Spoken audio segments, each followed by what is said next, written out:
brusquement très inquiet. Et effectivement, on a bien besoin du décryptage du professeur Kaveh Salamatian, qui va venir me rejoindre. Venez donc.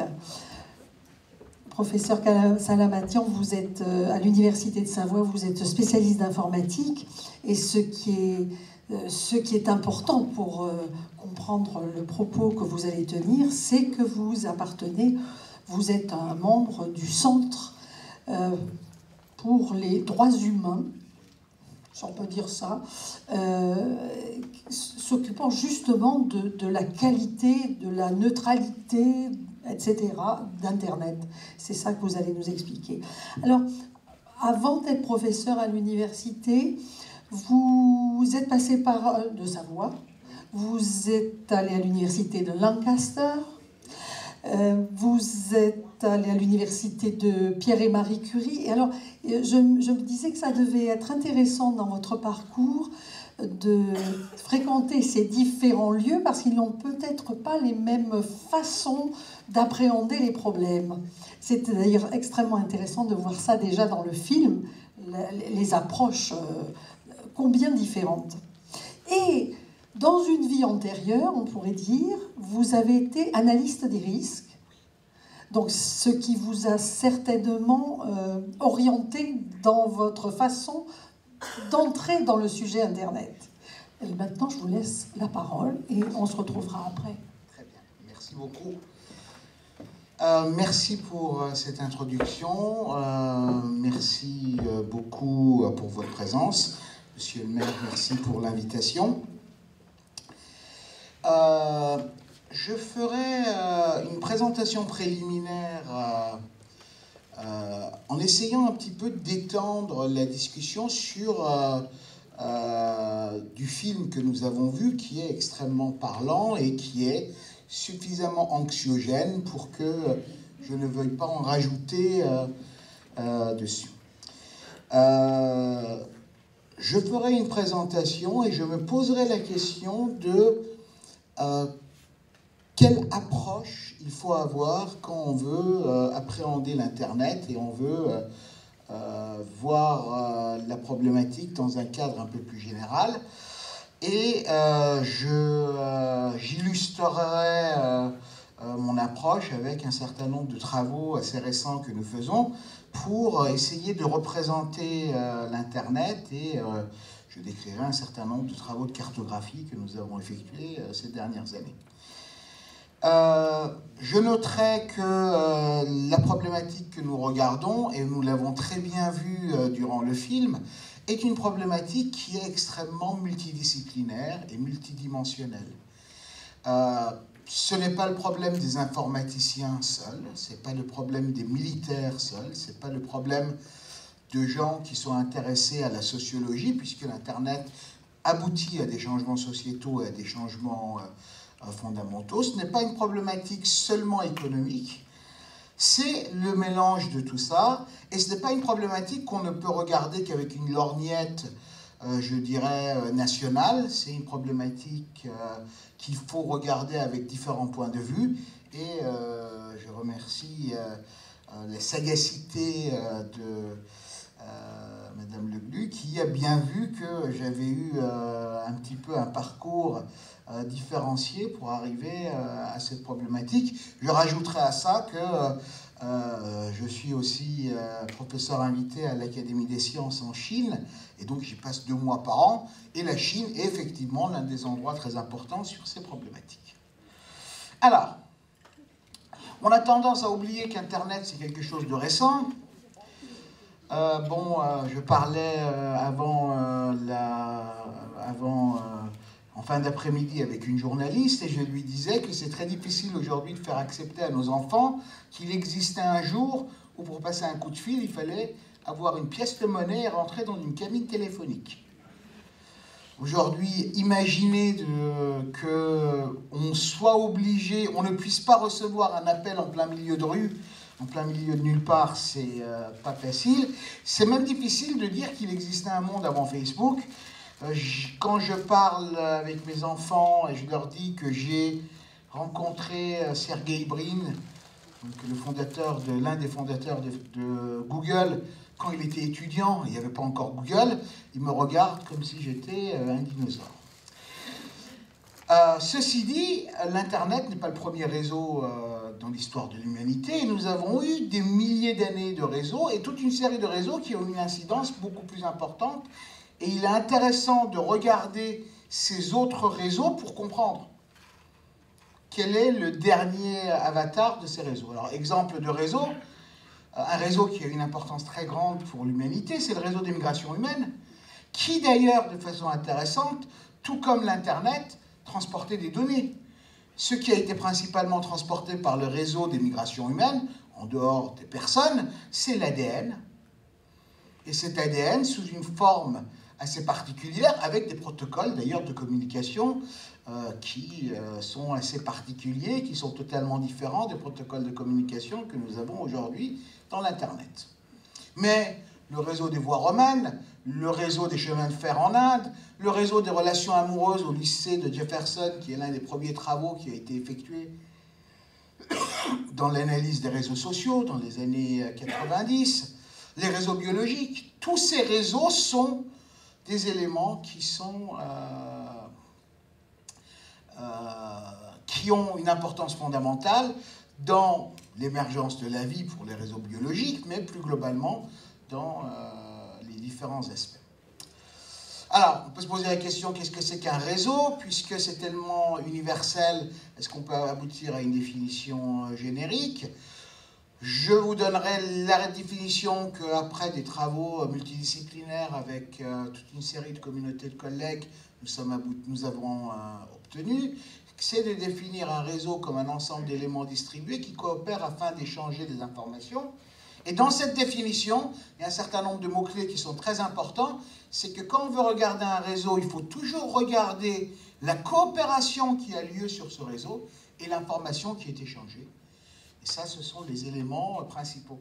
Et toute la puissance des réseaux, elle est dans les coopérations qu'elle rend possibles et les informations transférées pour ces coopérations. Et la faiblesse de tous les réseaux, c'est en fait de s'attaquer aux coopérations qui sont possibles, aux informations qui en aboutissent.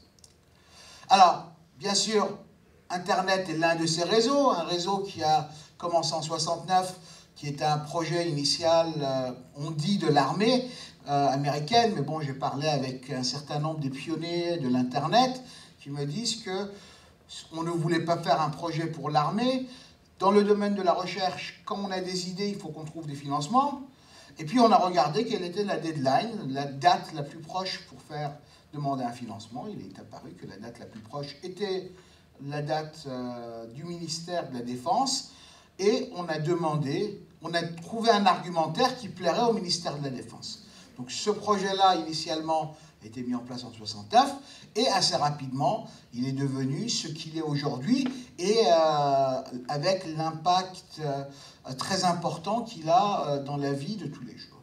Mais le réseau Internet, c'est une combinaison, en quelque sorte, de coopérations qui sont imbriquées les unes dans les autres. D'un premier point de vue, le réseau Internet est un réseau social, puisqu'il nous permet de nous connecter entre nous. Un des intérêts principaux du réseau, c'est de permettre à la grand-mère de voir les photos de ses petits-enfants, même s'ils sont à l'autre bout du monde. Donc c'est bien sûr un réseau social, mais c'est aussi un ensemble d'applications. Et bien sûr, parfois on a même l'impression que ces applications sont l'Internet, tandis que ces applications ne sont qu'une des composantes de ces coopérations. Mais aussi l'Internet, c'est un ensemble d'équipements informatiques, de serveurs, de câbles, de centres de données, de réseaux et des liens, je dirais, de fibre optique. Et ces liens de fibre optique sont des ressources stratégiques. Et on a très bien vu dans la présentation l'importance que donnait la NSA pour hacker ces liens et hacker ces points. Alors je reviendrai un petit peu sur ça quand je parlerai des représentations de la cartographie du cyberespace, mais tout simplement en regardant des cartes des câbles, on s'aperçoit que, in fine, l'Internet, même si on a l'impression que ça dépasse les frontières, finalement, la géographie reste. Si vous regardez, par exemple, sur ce dessin qui est, sur cette carte qui est le chemin des câbles sous-marins en Asie, vous voyez une très forte concentration. Est-ce que je peux avoir l'appareil avec le... Voilà, merci beaucoup. Nous allons voir une très grande concentration ici. Est-ce que quelqu'un sait quel est ce point? Bon, c'est un peu difficile à voir, mais est-ce que quelqu'un peut imaginer c'est quoi ce point-là? C'est le détroit de Malacca et devant Singapour. Et sur un détroit qui a 30 mètres de profondeur, vous avez 80% du trafic entre l'Est et l'Ouest qui passe. Et donc, automatiquement, si quelqu'un s'installe ici et regarde le trafic qui passe, c'est un excellent point d'observation de la surveillance. Un deuxième point que nous voyons ici, c'est le canal de Suez, ici. C'est ce point-là qui est à Fujairah, aux Émirats Arabes Unis, et dans les documents Snowden est appelé Falcon Landing, où plus de 90% du trafic Internet du Moyen-Orient passe par ce point-là. Donc, automatiquement, le fait que l'Internet a des infrastructures et que ces infrastructures sont positionnées à certains endroits rend les choses extrêmement intéressantes. Mais en plus de ça, l'Internet, c'est des pays, des entreprises, et chaque pays va avoir sa propre stratégie et sa propre architecture. Finalement, si je veux donner une vision de l'Internet, c'est que c'est un réseau virtuel. Puisque nous avons l'impression que les données que nous envoyons partent dans l'espace, et nous ne savons pas où ils sont stockés, mais finalement, ce réseau est concret. Tu appelles ça un nuage qui a des pieds pris dans le béton des contraintes concrètes, qui sont les contraintes de la physique, de la géographie, de l'économie, et les contraintes légales qu'il y a sur les points qu'on a. Et ça, c'est une des choses qu'on a oubliées. Quand on regarde l'Internet, on a le sentiment que c'est totalement vaporeux. Mais non, ça passe bien par quelque part. Et à cet endroit où ça passe, on peut le surveiller, on peut le capturer, et on peut le traiter, on peut en quelque sorte y appliquer un certain nombre de contraintes. Alors, je vais passer ça. Alors, la problématique qui, moi, m'intéresse, c'est la problématique suivante. Moi, je m'intéresse, bien sûr, à la cybersécurité, mais je sais très bien que les mots, parfois, enferment notre réflexion. Je m'intéresse à la cyberstratégie. C'est-à-dire, la cyberstratégie, à la différence de la sécurité qui est de maintenir des positions existantes, signifie aussi acquérir et aboutir à de nouvelles positions. Alors si on veut donner une définition de la cyberstratégie, je donnerai cette définition qui paraphrase la définition classique de la stratégie. C'est l'art de positionner, commander, diriger, coordonner ces cyberforces dans le cyberespace afin d'atteindre ces cyberobjectifs. C'est bien sûr une notion positive, à l'inverse de la cyberdéfense, mais il y a un point essentiel qu'il faut prendre en compte. C'est que l'Internet, comme tout autre système, a des risques et des opportunités. Et une des caractéristiques des réseaux, c'est que les réseaux sont par définition des éléments qui ont toujours été des vecteurs de risques et des vecteurs d'opportunités. Exemple, dans l'histoire, les deux principaux risques qu'a eu l'humanité en termes de pourcentage de morts qu'elle a générés. C'est Gengis Khan. Gengis Khan a tué plus de 40% de la population du Moyen-Orient. Et la peste noire en Europe, qui a tué autour de 30 et quelques % de la population européenne. Ces deux risques majeurs sont venus de la route de la soie. Et en même temps, la route de la soie a été un formidable moyen de transmission entre l'Est et l'Ouest. Donc, les réseaux sont par définition des cibles parce qu'ils ont un rôle fondamental, mais en même temps, c'est aussi de formidables outils de développement. Donc, on peut dire que la capacité de surveillance est le résultat du réseau, mais c'est le pendant des éléments positifs qu'on va avoir. Il n'est pas anecdotique de constater que les 2 premières cyberattaques que nous avons eues dans l'histoire ont eu lieu à 3 mois de distance, l'une aux États-Unis pendant la guerre de sécession, où les troupes sudistes ont attaqué les câbles télégraphiques qui étaient utilisés par les troupes nordistes pour se coordonner. 3 mois plus tard, nous avons eu une deuxième cyberattaque à l'échelle de cette période, qui étaient les troupes tatares qui ont attaqué les câbles russes du Tsar qui connectaient Moscou à la Sibérie. Nous en avons eu une très bonne illustration pour ceux qui, comme moi, ont grandi en lisant Jules Verne avec Michel Strogoff, qui décrit ces événements. Alors, dans la suite, je vais me poser la question, est-ce qu'il est possible de représenter le cyberespace? Et donc, quand on parle de sécurité ou de problème, il faut bien essayer de visualiser la problématique. Et on définit, dans le cadre des travaux qu'on effectue, 3 cadres possibles pour représenter le cyberespace. Un premier cadre qui constate que finalement, le cyberespace est enfoui dans la géographie. Les éléments qui constituent Internet, les serveurs, les câbles, les fichiers et autres, ils sont bien installés quelque part dans l'espace géographique. Donc le cyberespace est finalement à l'intérieur de la géographie. Un deuxième cadre, c'est que la géographie est de plus en plus enfouie dans le cyberespace. Et là, on a un des éléments de risque. Aujourd'hui, de plus en plus, à la place d'interagir avec le monde réel, nous interagissons avec la représentation du monde réel qui a lieu dans le cyberespace.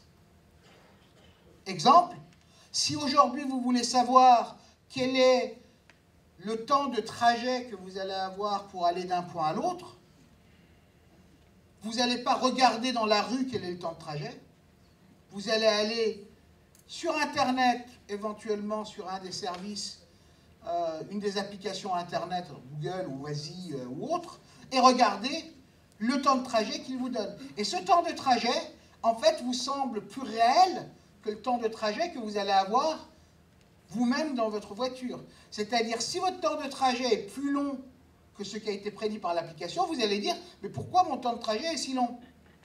Tandis que la réalité, ce n'est pas ce que dit ce qui est la projection dans le cyberespace. Et ce risque-là, en fait, c'est l'un des principaux risques de cybersécurité que nous avons, puisqu'il est facilement possible de manipuler la représentation virtuelle du monde.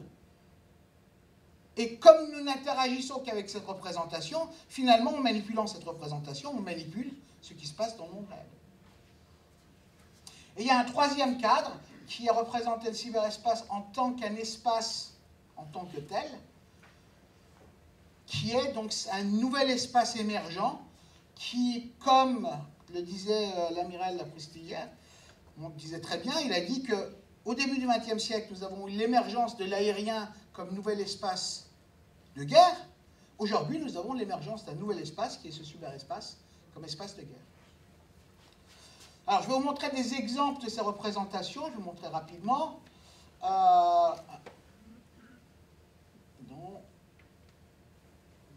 Voilà, donc un exemple de représentation.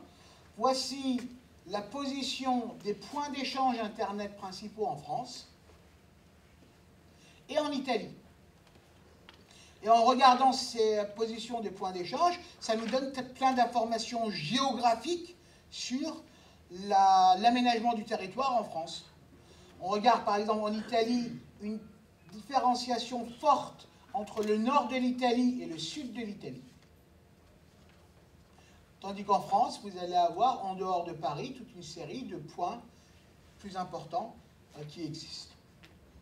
Deuxième exemple de représentation, c'est la problématique de la communication Est-Ouest, des trajets possibles. Et là, je n'ai pas sauvegardé la version que j'avais traduite, donc vous avez un slide qui est en anglais, je m'en excuse. Donc si vous regardez, vous aviez vu dans le slide précédent que les câbles qui arrivent de Chine et du Japon passent par le détroit de Malacca, arrivent en Inde, font le tour de l'Inde et arrivent au Moyen-Orient. Et dans la suite, vous avez trois possibilités pour faire communiquer l'Est et l'Ouest. Une première possibilité est en passant par ce point, le canal de Suez, la Méditerranée et une arrivée à Marseille, ou éventuellement à Londres et Amsterdam. C'est le trajet qu'utilise plus de 70%, plus de 90% du trafic aujourd'hui. Il y a un deuxième chemin qui est un changement stratégique fondamental qui passe par la Russie. Et le fait que toutes les données qui vont de l'Est à l'Ouest passent par la Russie, bien sûr, ça a une incidence stratégique en termes de surveillance très importante. Puis il y a un troisième chemin qui a émergé depuis 2 ou 3 ans, qui est très intéressant parce qu'il nous montre encore la force de la géographie. Pour les gens qui connaissent la route de la soie, vous savez qu'il y a 2 routes de la soie. Il y a une première route qui est la route terrestre et l'autre route qui est la route maritime. La route terrestre traverse la Turquie, l'Iran, l'Asie centrale et arrive en Chine. Et la route maritime prend la route maritime de Chine jusqu'au Golfe Persique. Et derrière, au Golfe Persique, traverse l'Iran et la Turquie. Et donc ce deuxième chemin Internet qui existe depuis quelques années est un chemin où les câbles arrivent au Golfe Persique, traversent le Golfe, traversent l'Iran, vont en Azerbaïdjan, en Russie et arrivent à Francfort. Et aujourd'hui, ce chemin est l'un des chemins qui est très intéressant parce que c'est le chemin le plus court. Et les compagnies qui font ce qu'on appelle du fast trading ont besoin de chemins courts. Grosso modo, on va dire que 10 millisecondes de délai en moins pour une compagnie qui fait du fast trading, ça signifie 100 millions de dollars de chiffre d'affaires. Puis il y a un troisième chemin possible qui est le chemin par l'Arctique, donc par le haut, qui est possible par le fait que le canal arctique est ouvert de plus en plus fréquemment à des périodes de plus en plus longues. Ce canal a été arrêté puisque les Russes préfèrent que le trafic passe par leur pays directement et ne passe pas par la mer. C'est plus facile à surveiller si le trafic il passe sur la terre. Alors, autre exemple de représentation du cyberespace enfoui dans la géographie, c'est un autre plan dont je travaille depuis quelques années, depuis quelques temps, sur le cyberactivisme russe. Et nous savons qu'il y a énormément d'investissements russes qui sont faits dans la construction de centres de données et d'équipements informatiques et de câbles dans certaines zones en Sibérie. Et on s'est amusé à positionner ces endroits où il y a des investissements qui sont faits avec les positions des camps du Goulag. Les camps du Goulag sont représentés par les zones où vous avez des rayures. Et donc vous voyez bien que l'investissement informatique qui est fait aujourd'hui massivement en Russie se fait en fait dans d'anciens terrains des camps du Goulag, ce qui montre d'ailleurs l'importance des oligarques, puisque ce sont eux qui ont hérité en quelque sorte des terrains de ces camps du Goulag. Alors cette zone-là est une zone d'intérêt principal. Toute une série d'activités cyber russes viennent de centres de données qui sont dans cette zone. Et à côté de cette zone, vous avez ces points jaunes qui sont représentés ici par des sigmas. Ce sont des villes sans adresse. C'est des villes qui ont seulement un numéro postal. Donc c'est parfois très bien de représenter les problématiques dans des cartes parce que ça nous permet de parler. Ce graphique-là me montre le deuxième aspect qui est représenté, qui est la représentation du monde ou de la géographie enfouie dans le cyberespace. Ici, je vous montre le volume de données qui part des différents pays d'Europe vers les États-Unis. et le volume de données qui reste en Europe ou dans le pays. Par exemple, la France, vous voyez ce gros pavé qui part aux États-Unis et le petit truc en vert qui reste en France. Alors, s'il y a des questions derrière, je vous donnerai des éléments, mais je vais aller rapidement. Dernière représentation, c'est la représentation du cyberespace en tant que tel. Et dans ce graphique-là, c'est des travaux qu'on a effectués sur la propagande djihadiste. Et on s'est amusé sur la période 2011, 2012, 2013 à récupérer tous les tweets sur Twitter qui utilisaient un mot-clé relatif au djihadisme. Alors beaucoup de ces tweets sont des tweets de gens totalement innocents qui renvoient des informations sur les attentats ou autres. Donc on récupère avec un élément de ce genre-là quelque chose autour de 100, 120 000 personnes. Puis après, ces 120 000 personnes, on essaye de les regrouper en ce qu'on appelle des communautés. Donc on les regroupe en 60 groupes de personnes. Et on filtre les personnes qui, vraisemblablement, ne sont pas les personnes centrales de ces communautés. Et en faisant une analyse avec ces 60, on arrive à un certain nombre de nœuds qui, quand on va revoir après les autorités avec les noms de ces nœuds, ils nous disent « Ah oui, mais ces gens-là, on les connaît. C'est les points de relais de la propagande. » Et ces points-là aussi qu'on connaît, il y en a un certain nombre aussi qu'on ne connaît pas, donc ça nous intéresse. Par exemple, une des choses qu'on avait pu détecter, c'est que les deux langues les plus parlées dans la propagande djihadiste, c'est l'arabe et le russe. Et on ne savait pas comment l'information passe de l'arabe au russe.